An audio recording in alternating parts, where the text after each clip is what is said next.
You're watching BBC News.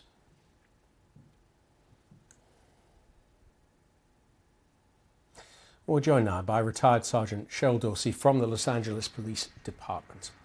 Sergeant Dorsey, you're a former officer. You train officers. When you see the video of French officers attacking a man in his own studio, as far as we know, without any proper cause, how do you react? Well, it saddens me, but I mean, I'm not surprised. This is something that's not unique to the United States. Great deference is given to a police officer's version of events, and thankfully now we have video that shows, in fact, these officers lied and were all too willing to manufacture probable cause to put this young man in jail.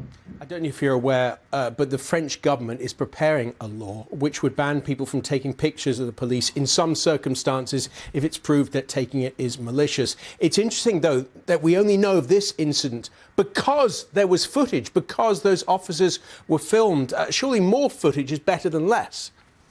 Absolutely. And listen, I hope that your government will rescind approving the global security law, because imagine had we not had the video that we show, the video that we've seen showing what actually occurred. It would be the officer's version, 3 or 4 of them versus Michelle. And you know how that would have ended up in a court of law. They would have assumed that because the officer said it, it must be true. And he would have now a criminal record for something that should have never occurred. All of this because he wasn't wearing a face mask. Do you draw any links from this incident and incidents of police brutality that you have studied in America?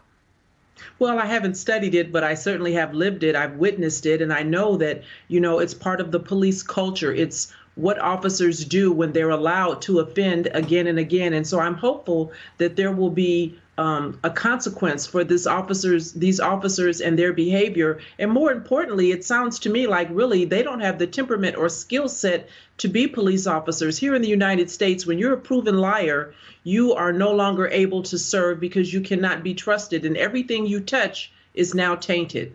Is there a single tactic that police forces around the world could adopt which would lower the chances of incidents happening? It's difficult to say, but I certainly think that accountability would be a great first step to rebuilding trust in the community. When you first admit and acknowledge there's a problem, then we need to next fix it. Accountability. There should be a disciplinary process that's commensurate with the crime or the misconduct conducted by police officers. Sergeant Cheryl Dorsey, thank you so much. Thank you.